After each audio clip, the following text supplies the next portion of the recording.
Oh, welcome everyone. It is Friday. As you guys know, I usually go live on Thursday, but today I have a guest and today worked best for both of us. So today we're just waiting. Abby, who is the owner of Prime Performance Chiropractic, is going to be popping on. And I asked you guys yesterday what questions you have for us, and there were some great questions that came in. So we're going to go over that. I know you guys are super busy, so we are going to keep this short. And it'll just be 1 minute while we wait for her to come in. I'm just going to grab coffee.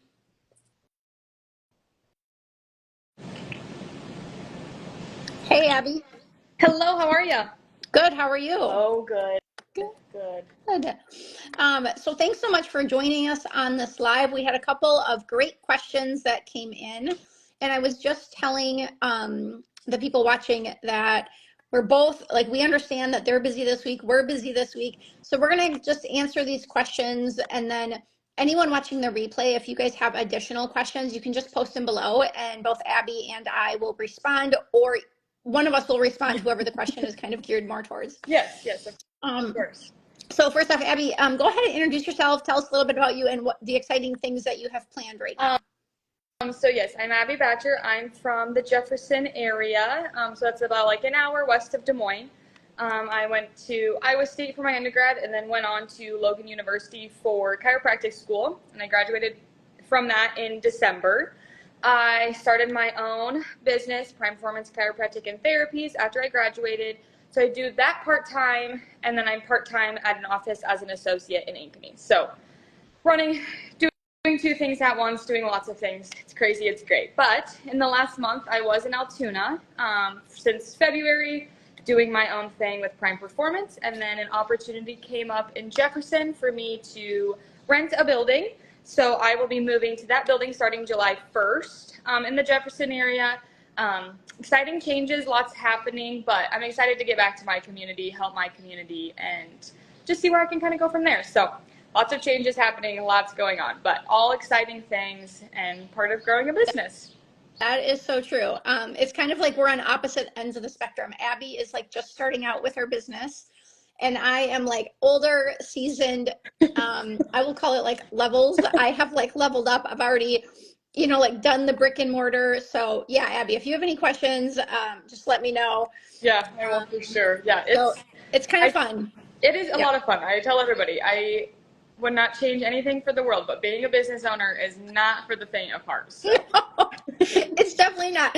For those of you that have are business owners or have been one before, drop a heart below so we know that you're feeling our pain, because it's like a labor of love. It's like you love it like a baby, but at the same time, it is like so stressful and so crippling, but you would like never give it up or like never want to not do it. So it is very, very rewarding. Yes. And it fills your cup really full. Somebody once told me, they're like, either you work for someone chasing their dreams or you work for yourself and chase your own dreams. And I was like, whoa, like, obviously I want to chase my dreams. Like, we all have dreams and goals in our life. And I was like, yeah, I don't want to spend my whole life like working for somebody else and not chasing my own dreams. So that was like the turning point where I was like, yeah, this is what I need to do and everything. So yeah, if anybody is a business owner, we understand. We all understand. Yes. Well, I love that. For those of you that are local, in the local area, make sure to check out Abby's page, which is tagged below. It's Prime Performance Chiro. You can follow her along on Instagram to see her journey in building her business, and make sure to go check her out if you're in the Jefferson or Ames area. All right, let's dive into our questions. So our first question that came in, this is always an interesting question because I don't know the answer to it either. It's like, what is that noise, like that popping, cracking noise when you go to the chiropractor? Yes, so that is, a lot of people get scared about it. A lot of people chase it. We don't have to have it. It just would happen. It's like if you pop your fingers, this is what it is. So it's just gas in your synovial fluid in your joints. So when we palpate or when we go to manipulate, we find the areas that are restricted, which means the joints are not moving like they should be moving. Can cause pain, can cause tightness, stiffness, all the things. So when we do the manipulation, it's releasing that gas to then help those joints move better. Again, you don't have to have a a pop, so to speak. Like there's many times that we do an adjustment, don't have a pop, but those joints are moving a lot better. And then sometimes you have crazy pops, and some people just have more than others too. So it's simply just gas in your joints that is releasing when we go through that chiropractic adjustment. So again, not something that you have to have every adjustment, and it's not harmful, hurtful, any of those things. All right. That's awesome. Good to know. So thank you for clearing that up for all of us that wonder about that. Our second question that came in has to do with ankle mobility.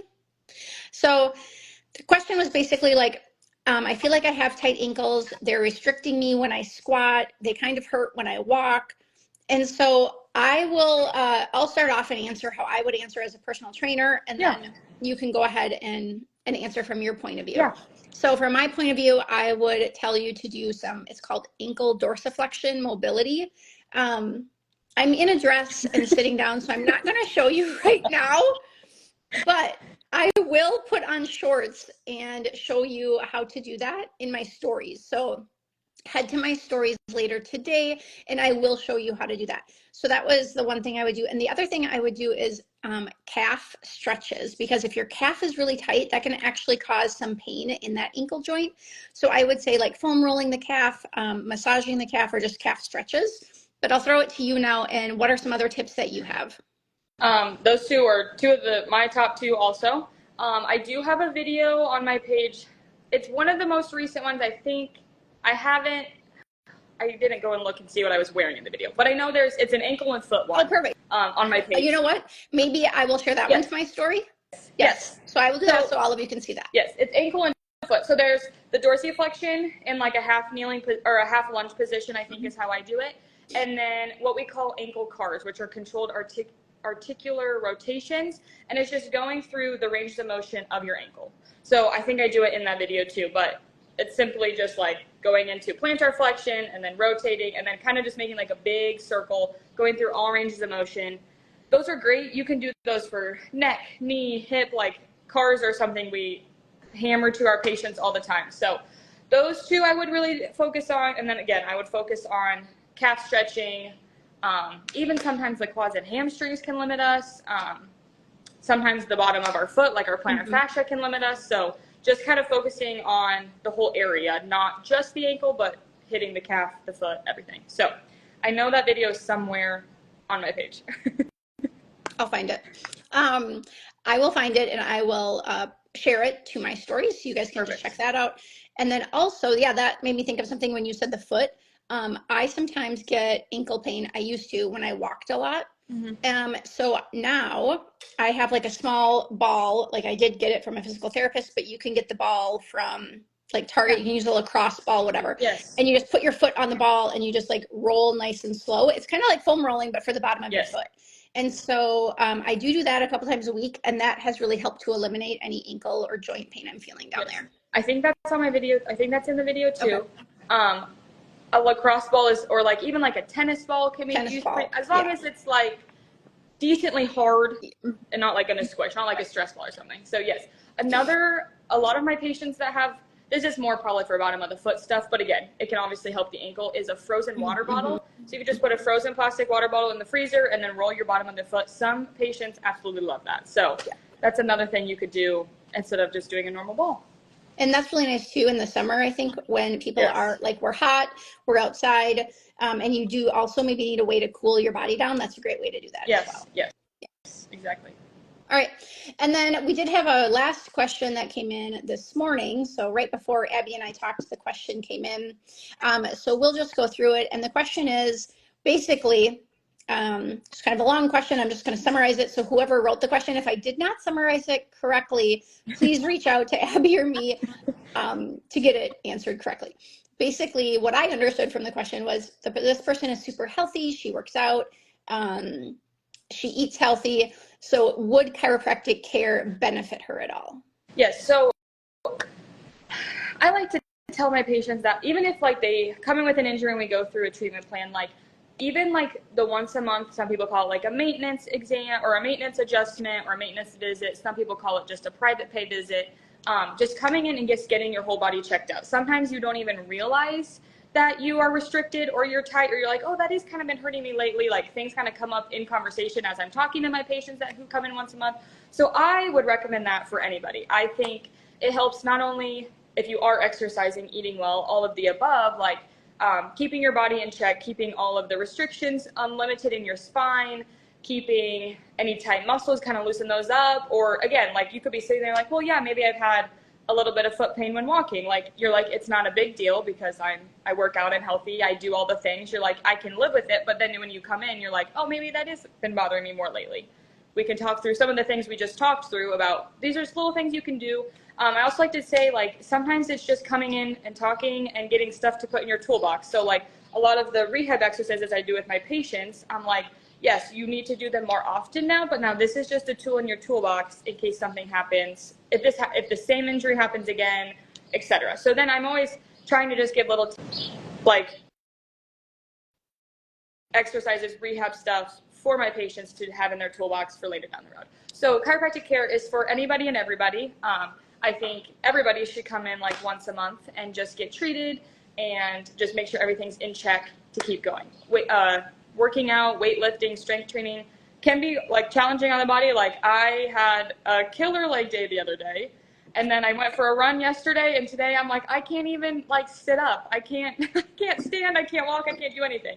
And like if I happen to have my chiropractic appointment today, like I'd be like, yeah, my quads are like on fire. And so like that's something maybe we would focus on more. But if I came in last week, I would be like, I was super busy this week, haven't really worked out as much as normal, but I just need my normal checkup. So overall, I think everybody should see a chiropractor. And some people can go, we normally say like once a month. Some people can do like 5 to 6 weeks, and that's their sweet spot. Some people can only do 2 weeks, and they're like, no, I need to come in after that. So overall, chiropractic care is for everybody, no matter if you have an injury or not.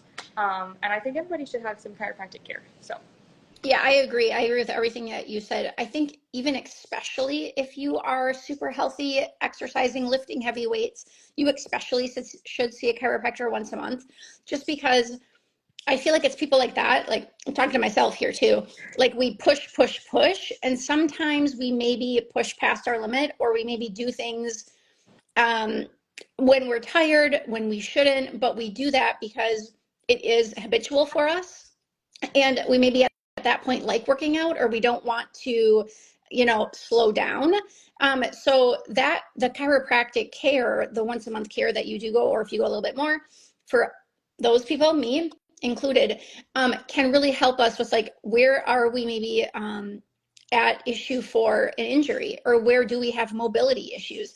And the chiropractor can find that and then can show you, like you said, stretches or mobility things, or recovery things that you can do to just help your lifts get better, to minimize any chance of injury. Yeah. Actually, my mom just yesterday, she's like, she has great form when working out. She has a mirror she can look at, all this stuff. So she like knows all the things. She's been working out for years. She's great, everything. And she texted me yesterday and she's like, I don't know what I did to my back, but it is done. Like it is not good. So, and she's like, I think I was doing my lifts good, but again, she's like, I could have been tired. She's like, the dogs could have been barking. She's like, I could have been doing anything and been like one little wrong move and something happened. So, I mean, lucky for her, I'm her daughter. Yeah. So she can just text me and I can help her with some things. But like, even just going to the chiropractor once a month and like just talking through good form and all that stuff is obviously always beneficial. Yes, I agree. Well, thank you so much, Abby, for joining us today. If you guys have any additional questions for us, please make sure to drop them below, and myself or Abby will reach out to you and answer all your questions. Oh, quick one just popped in. How about osteoporosis? And do you have any tips for managing that? Do you want first? Yeah, you can go first. You can go. It doesn't matter. Okay, I'll go first. So I don't know. I'm just going to be honest. I don't know a ton about osteoporosis. I typically don't work with clients that have it. I've only worked with a handful of clients in my 17 years that have had the issue. I guess the only thing I would say from that is lifting weights actually is important. It will help to build that bone mass back up. So that is important.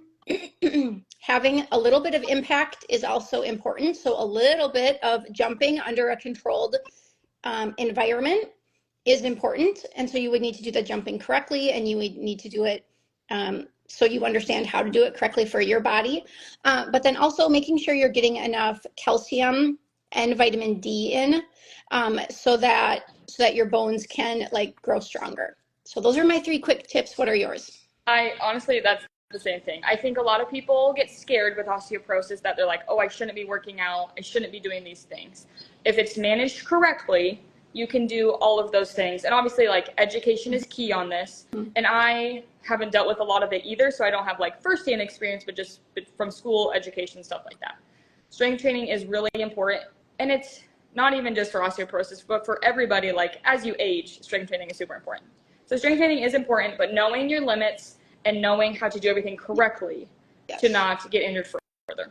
So that would be my main one. And then, yeah, consulting with somebody and getting the right, like, vitamin D and calcium that works for your body, because not all strains, kinds, supplements can work. So talking with, especially like your primary care, whoever is managing your osteoporosis, so to speak, making sure that you are getting the correct supplements that work for your body. Yeah, love that.